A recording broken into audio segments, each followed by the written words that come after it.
and high school magazines. Sometimes a little piece seems mysteriously to click. This one certainly did. Father Forgets by W. Livingston Larned. Listen, son, I'm saying this as you lie asleep, one little paw curled under your cheek and the blonde curls stickily wet on your damp forehead. I have stolen into your room alone. Just a few minutes ago, as I sat reading my paper in the library, a stifling wave of remorse swept over me. Guiltily, I came to your bedside. These are the things I was thinking, son. I had been cross to you. I scolded you as you were dressing for school because you gave your face merely a dab with a towel. I took you to task for not cleaning your shoes. I called out angrily when you threw some of your things on the floor. At breakfast, I found fault, too. You spilled things. You gulped down your food. You put your elbows on the table. You spread butter too thick on your bread. And as you started off to play and I made for my train, you turned and waved a hand and called, "Goodbye, Daddy."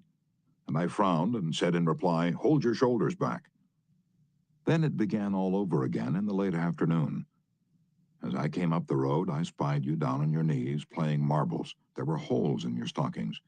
I humiliated you before your boyfriends by marching you ahead of me to the house. Stockings were expensive, and if you had to buy them, you'd be more careful. Imagine that, son, from a father. Do you remember later, when I was reading in the library, how you came in timidly with a sort of hurt look in your eyes? When I glanced up over my paper, impatient at the interruption, you hesitated at the door. "What is it you want?" I snapped. You said nothing, but ran across in one tempestuous plunge and threw your arms around my neck and kissed me, and your small arms tightened with an affection that God had set blooming in your heart and which even neglect could not wither. And then you were gone, pattering up the stairs. Well, son, it was shortly afterwards that my paper slipped from my hands and a terrible, sickening fear came over me. What has habit been doing to me? The habit of finding fault, of reprimanding. This was my reward to you for being a boy. It was not that I did not love you. It was that I expected too much of youth. I was measuring you by the yardstick of my own years. And there was so much that was good and fine and true in your character. The little heart of you was as big as the dawn itself over the wide hills. This was shown by your spontaneous impulse to rush in and kiss me goodnight. Nothing else matters tonight, son. I have come to your bedside in the darkness, and I have knelt there ashamed. It is a feeble atonement. I know you would not understand these things if I told them to you during your waking hours, but tomorrow I will be a real daddy. I will chum with you and suffer when you suffer and laugh when you laugh. I will bite my tongue when impatient words come. I will keep saying, as if it were a ritual, "He is nothing but a boy, a little boy." I am afraid I have visualized you as a man, yet as I see you now, son, crumpled and weary in your cot, I see that you are still a baby. Yesterday you were in your mother's arms, your head on her shoulder. I have asked too much.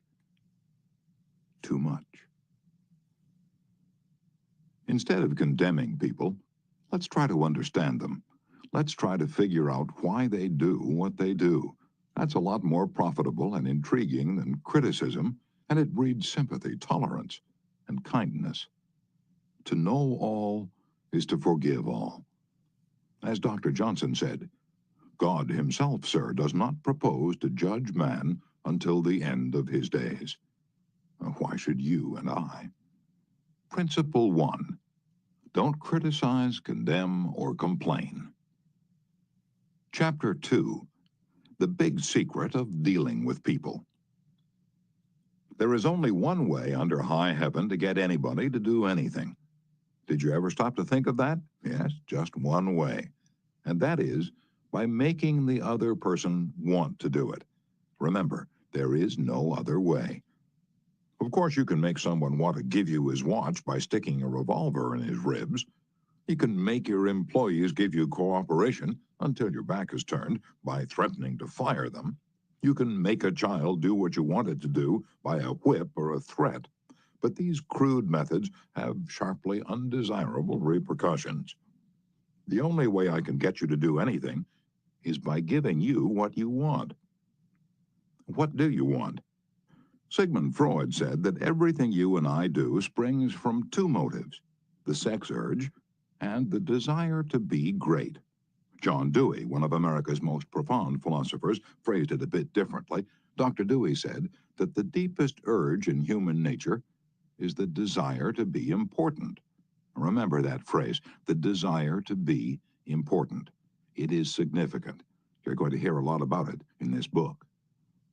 And what do you want? Well, not many things, but the few things that you do wish you crave with an insistence that will not be denied. Some of the things most people want include health and the preservation of life, food, sleep, money and the things money will buy, life in the hereafter, sexual gratification, the well-being of our children, a feeling of importance. Almost all of these wants are usually gratified, all except one. But there is one longing, almost as deep, almost as imperious as the desire for food or sleep, which is seldom gratified. It is what Freud calls the desire to be great. It is what Dewey calls the desire to be important. Lincoln once began a letter saying, "Everybody likes a compliment." William James said, "The deepest principle in human nature is the craving to be appreciated."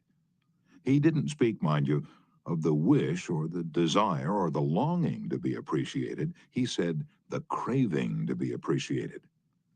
Here is a gnawing and unfaltering human hunger, and the rare individual who honestly satisfies this heart hunger will hold people in the palm of his or her hand, and even the undertaker will be sorry when he dies. The desire for a feeling of importance is one of the chief distinguishing differences between mankind and the animals. To illustrate, when I was a farm boy out in Missouri, my father bred fine Duroc Jersey hogs and pedigreed white-faced cattle. We used to exhibit our hogs and white-faced cattle at the county fairs and livestock shows throughout the Middle West. We won first prizes by the score. My father pinned his blue ribbons on a sheet of white muslin, and when friends or visitors came to the house, he'd get out the long sheet of muslin, he'd hold one end and I would hold the other while he exhibited the blue ribbons. The hogs didn't care about the ribbons they had won, but Father did. These prizes gave him a feeling of importance. If our ancestors hadn't had this flaming urge for a feeling of importance, civilizations would have been impossible. Without it, we should have been just about like the animals. It was this desire for a feeling of importance that led an uneducated, poverty-stricken grocery clerk to study some law books he found on the bottom of a barrel of household plunder that he had bought for 50 cents. You've probably heard of this grocery clerk. His name was Lincoln. It was this desire for a feeling of importance that inspired Dickens to write his immortal novels.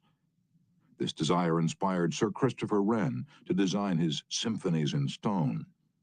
This desire made Rockefeller amass millions that he never spent.